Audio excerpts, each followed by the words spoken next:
help me.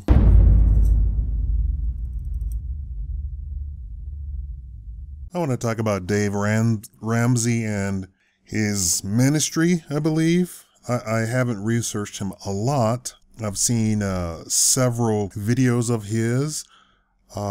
I'm specifically targeting his campaign to help people get out of debt. But I believe he does it through a Christian ministry.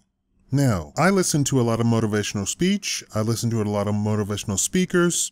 I follow them.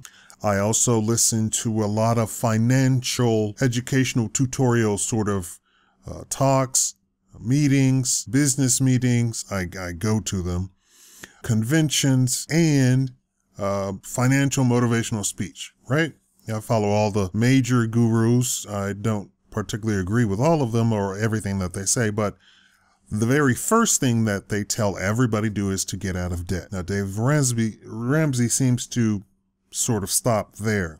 I, of course, in my efforts, am trying to get people to, specifically the Black community, to go beyond that. But I want to talk about Dave Ramsey. Now, I have people from all walks of life who follow me, who are my followers, fans, what have you, on the various social media that a lot of you all here on YouTube refuse to go to.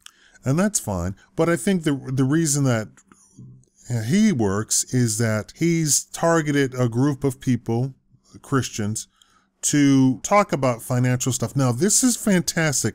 This is, I don't want to call out Black preachers, but Black preachers do not do this. Oh, they'll take up a collection offering, but they won't tell you that, hey, you are living in sin. According to the Jews, that's living in sin. Being indebted to another man is living in sin for a Jew. Now, you all listening to me are Goyim, so you all can live in sin, and that's A-okay with them, and it's A-okay with you. You're not taught that being in debt is a sin, right? We don't do such things. And we don't believe that having somebody owe you presses upon your soul, presses upon your heart, so that you must then forgive debts after it's become clear that they're not capable of paying it back, right? There's no bank that's going to say, you know what, it's really pressed upon our soul, we're going to excuse your mortgage. For the Jew, then, the real Jew, I'm not talking about the Zionist or any of those people. For the real Jew, then, you can't take out a mortgage at all. You can't take out a car loan at all. You have to pay cash. Now, there's Black people who have not been financially educated who think it's A-okay to take out a mortgage. They think it's A-okay to take out a car loan. They think it's A-okay to take student loans. Going into college, I had over 50 different scholarships. When you do your research, you can go to school for free. And I don't mean something to do with a ball, like there's, they say Black people can succeed if they do something with a ball. I never touched a ball in my life, especially for nobody else's enjoyment. Other than my own enjoyment, I never touched a ball. I never touched a golf ball, a football, a tennis ball, basketball, badminton, table tennis, nothing. I never touched a ball whatsoever. Now, what do I think of Dave Ramsey? I think it's fantastic. You all know that 70% of the Black church is women, Black women, and the church is losing daily Black men. What does that say? Now, I'm sure you've heard all of the conspiracy theorists, all of the historians, all of the political people say the church is the opiate. Religion is the opiate of the masses. Bring a church to a community, and that church can suck the community dry of financial and anything else. Work for free, go buy food, cook it, and then bring it to the church and give it away for free. And the church charge for the food and take all the money. Oh, yes. Now, I'm not trying to trounce on anybody's religion or anything like that, but religion, there's a difference between God and religion. Religion is man-made. So while I applaud Dave Ramsey, I completely disagree with him saying that, you have to belong to his church or you should pray over, that dehumanizes all of the people participating in it. Because what's the ultimate message? The ultimate message is that it's not you paying off $79,000. It's not you paying off $150,000. It's not you. You have no power. It's Jesus, their version of Jesus. It's God, their version of God. Oh, really? So when an atheist does it, what? Oh no, that's Jesus too. Really? You think I would let somebody in my house that disagreed with me? Vehemently disagreed with me? No. I wouldn't. I don't think God would, right? If you're gonna with that version of God. My version of God doesn't help people at all. My version of God is this all-powerful being that sits at the center of the universe and makes things happen there. He doesn't have time to mess with peasants, ants. Why? He's given you everything that you need in life. You don't need to go back to him and say, well, can I do? No, you don't need to make permission to do anything. My version of God. So my version of God, you pay off the $79,000 because you've already been granted the willpower and the ability to go look up how do I pay off $79,000 when I only make $50,000 a year and I have a kid on the way? How do I do that? It's in you. So while I applaud him, I'm applauding him in comparison to everybody else. Gary Johnson, former governor of New Mexico, said that Rand Paul was not a libertarian. Well, of course Rand Paul is not a libertarian. He's not even as libertarian as his father, who was a Republican, Ron Paul. He is far more closer to establishment Republican than his father. But in comparison to the real establishment Republicans, he's Harriet Tubman. He's Frederick Douglass. He's Lincoln himself, right? Supposedly the libertarian, right? So in comparison to all of the other preachers who do absolutely nothing, he's fantastic. If he can help thousands of people get debt free, and he brings up the issue so that people are talking about it and people are going about actually doing it, he's fantastic. I disagree with him doing it through a religious venue because that then snuffs out the rest of the population, right? It snuffs out all of the other religions, completely snuffs it out. They can't even approach, right? There's this concept that you can't really approach God and, just his presence would overwhelm you and probably kill you, and just his voice would destroy any semblance of you being a coherent being, right? So you can't approach Dave Ramsey unless you agree with his religious philosophy. And religion is a philosophy. Let's not mince word here. We try and sugarcoat it and say something that it's not. It's a philosophy. Just like Buddhism is a philosophy. It's an approach to life. An approach to life. So that's my major criticism. I mean, that's a big chunk, right? If his whole ministry is based in his religion, that's a big criticism. But the stuff that I agree with makes him head over heels against any other ministry. Now, that's him. There is a black church in the South that takes up a collection every single service to pay off the members' mortgages. And then once every, I don't know when, they pay off somebody's mortgage in the church. And after paying off so many members, they then paid off the church's mortgage. So every once a month, once a quarter, once every 3 months, once every 6 months, they pay off a member of the church's mortgage so that church member is completely and mostly debt free, right? For most people, the mortgage is the biggest debt that they have. Not a car, not a student loan. For most people, it's a mortgage. I think that's awesome. I think in this day and age, that's exactly what a church should be doing. And of course, in that church, it's not just women in the church, it's everybody. I mean, because the church is actually doing something for the community. That is what the black church should be doing. Not collecting money so they can make their church bigger, then take up a whole city block, and then make the church have television station quality cameras, movie studio quality stages, right? They have special effects people on staff, sound engineers, video engineers, radio engineers, all going to pay somebody salary, a preacher salary who makes $1 million a year. What is that doing for the community? Absolutely nothing. Nothing. Zero. All it is a bunch of hot air blown into something that really is not real. I don't believe any religion is real. And as from my study, and you're listening to a person who was going to be a Catholic priest. In Catholicism, just being a Catholic, you study everybody's religion. That's one of the beauties of being a Catholic. You study in depth everybody's religion. That's a part of the Catholics actually have a class for you to even be a Catholic. And to go to this class, one of the things is they study other people's religion. And I don't mean they stop at Baptist. They go in depth into a lot of religions. Remember, these are people who had a bunch of time on their hand. They're not married. They don't have children to worry about. They do a lot of studying. A lot of them have PhDs, a lot of them, right? 2, 3 PhDs. You can call them, they teach at a university or in their free time. We're talking about really educated people. So I studied everybody's religion. And from my point of view, first of all, I think it's a philosophy. And if you are honest with yourself, you'll realize it's a philosophy. It's not a philosophy.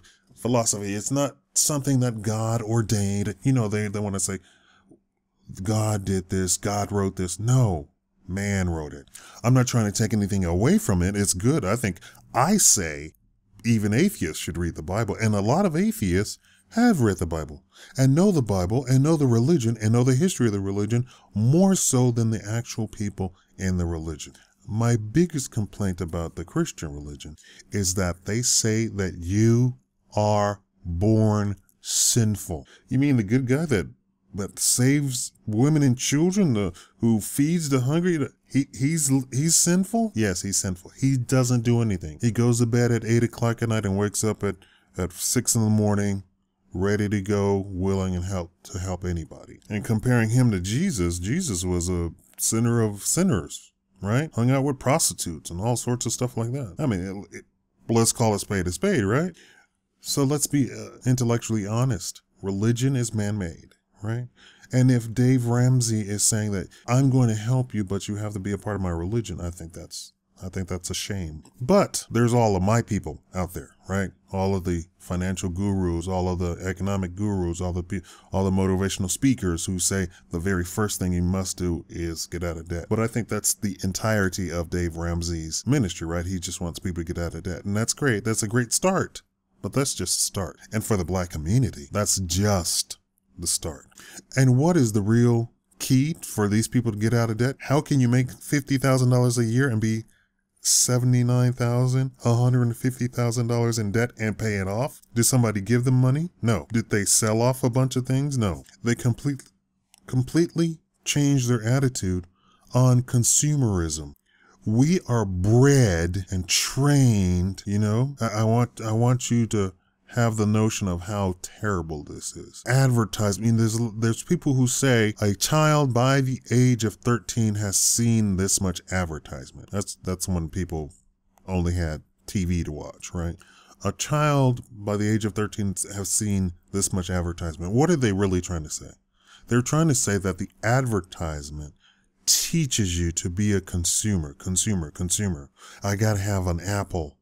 I have to have an iPhone. I have to have an iPad. I have to have Jordans. I have to have this car. I have to have that car. I have to have this house. I have to eat this food. Rampant consumerism. And most of these people who come on his show and say, I have paid off my stuff. I'm out of debt. I'm debt free. What do they say? I changed my attitude. I didn't get money. There was no huge donation from anybody. I changed my attitude about money, and I changed my attitude towards my family. I changed my attitude. And the motivational speakers say that is the key. That's the key to being rich. If that's the key to being rich, and it's the key to being debt-free, obviously, it has nothing to do with the actual money. It has to do with your attitude and your outlook. Do you know I have not been clothes shopping for years? I'm sitting here in a shirt and the elbows are rubbed out right now. The shirt is it's a long john shirt. It's functional. It provides me with warmth, right, from the cold, but the elbows are rubbed out. I could probably sew that, patch it up, but even then people would look down on me. You have patches on your elbows? Why'd you just go buy another shirt? It couldn't be more than $5. And the alternative, the other option is I throw this shirt away. Why? It's just a little hole. But we have been trained by advertisement. Now, I was just watching a thing about hypnosis, and I'm going to do a series on hypnosis. And one of the topics is going to be being debt free. And I would hope everybody would tune in or click on the videos. I'm still talking like this is television. I hope everybody would tune in to the hypnosis, and every subject I think is fantastic. But in that, they're talking about advertisement hypnotizes you. And what does a hypnotist do? Of course, there's the flashy stage instant hypnotism, but real hypnotism takes time to do. So Coca-Cola hires an ad agency, and the ad agency, over the course of years, makes Coca-Cola the #1 soft drink in the world and make the name Coca-Cola a household name. So much so that they turned the word Coke into a common phrase. I want a Coke, but you don't actually mean Coca-Cola. But it's the #1 soft drink name brand, so that people use it as a noun instead of a proper name. I want a Coke. They don't say I want a soft drink. I want a soda. They say I want a Coke. But that is hypnotism. So the advertisement has been hypnotizing and training people over the course of time to be rampant consumers. We no longer sew our own clothes. And if you go asking, I know how to sew clothes. I know how to do a lot of stuff for myself. I'm a single guy. I can't be relying on anybody. We don't sew our own clothes. I talk about patching up my shirt.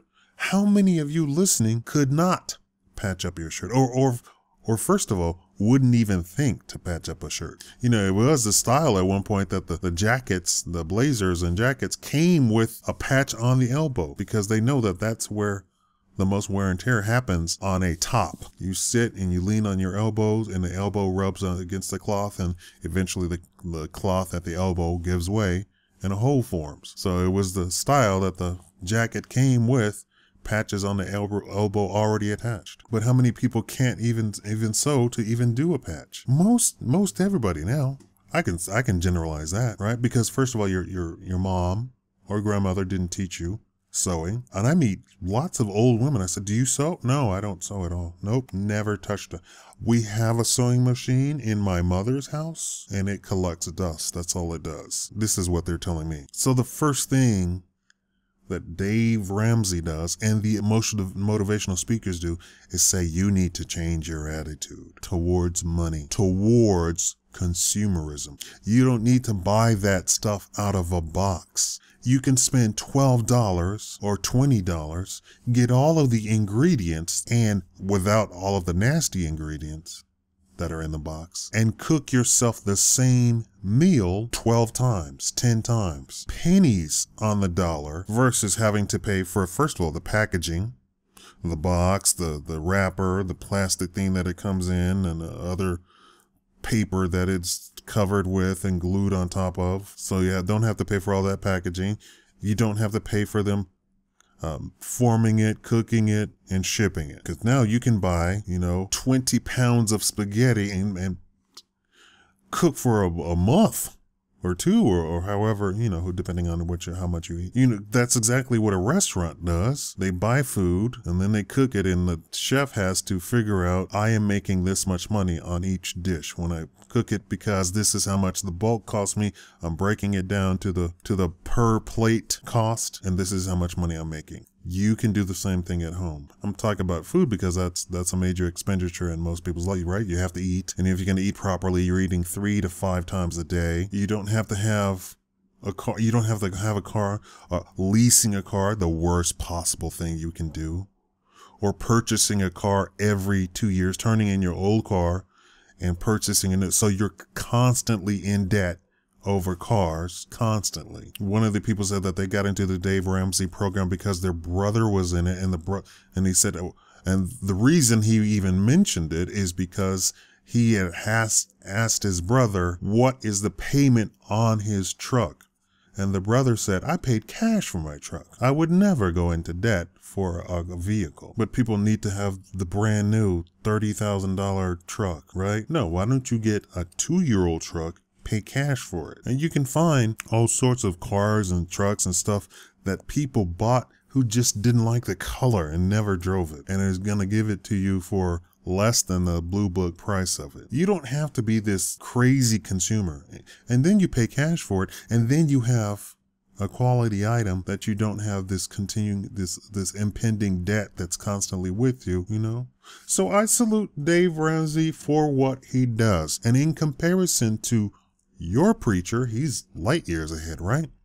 Does your preacher have as a part of his ministry to help you get out of debt? Or even worse, does he do anything anywhere near what I'm talking about? Is that you need to get out of debt, you need to open up a business, you need to then reach out to the rest of the community and help other people start the business and be a mentor to people underneath you in the community to help build up the community so that we are independent of anybody else, that we can do our own clothes, we can ship our own clothes, we can buy our own clothes, we can do our own farming, have our food outlets inside of the community, you know, and just build. Do you know that's the main reason that they take taxes? It's not that they really need the money, because they can have the money in all sorts of other ways. The reason they take taxes from you is so that you do not get rich. That's the main reason. It is a sinkhole for money. At its core, taxes are a sinkhole for money. Now, isn't that a kick in the nuts? A kick in the balls? Everybody has quote unquote balls. Isn't that a kick in the balls? That taxes, you know the taxes that they collect doesn't go off to pay off anything. It doesn't even come close to paying off Social Security and all the parts of it at all. Not even close. Let alone food stamps, unemployment, welfare, WIC, Medicaid. It doesn't even come close. In fact, it doesn't even come close to funding the military. And I'm not talking about boots on the ground. I'm talking about the entire military budget, everything involved in it, all the subcontractors. Taxes is not what you think. And they try and make you feel patriotic.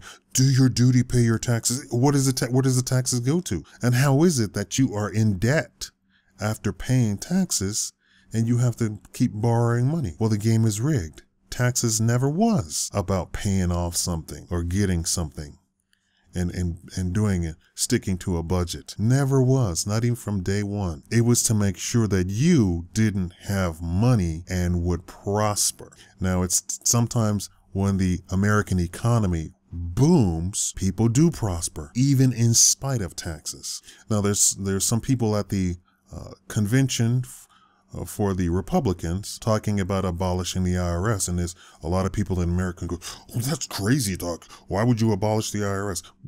We didn't have the IRS until half of the age of the country, right? For 100 years, we didn't have the IRS. I'm doing a 200-year-old birth date anniversary for the country. For half of the age of the country, we had absolutely no income tax whatsoever. And that's what the country was built on. The Constitution isn't just about the freedom of speech and bearing arms. The Constitution is about not screwing over the poor man. So even the poor man can get ahead eventually, because humans progress. Even outside of the government, humans progress. They get richer, even black people. But the black people have a black tax that nobody ever talks about. Humans progress and they get richer.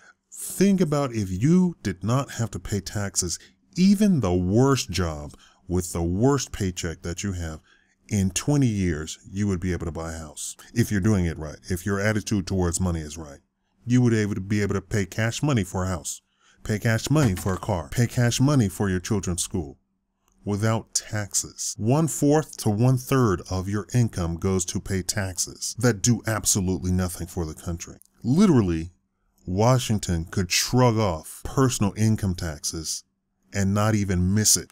Just like when they were making fun of the Beatles, Paul McCartney, he lost $10 million and didn't know where it was, but it didn't matter because he was so rich. That's exactly how Washington is. You could abolish the IRS, not collect a single red cent in personal income tax, and they wouldn't miss it. It wouldn't even matter. It would simply accelerate the debt that they're already in. So abolishing the IRS is not a crazy deal. Anyway, back to Dave Ramsey. I applaud him. I applaud any of you that follow that ministry. That's great. That's fantastic. And those of you who are atheists, who don't follow a religion, you can get out of debt also. You don't have to follow Jesus or whoever Dave Ramsey prays to. I've already done plenty of videos talking about financial stuff that nobody watches. I give it to you for free. You don't have to buy my book. But anyway, there you go. Thank you for watching the Shakaama Live Show.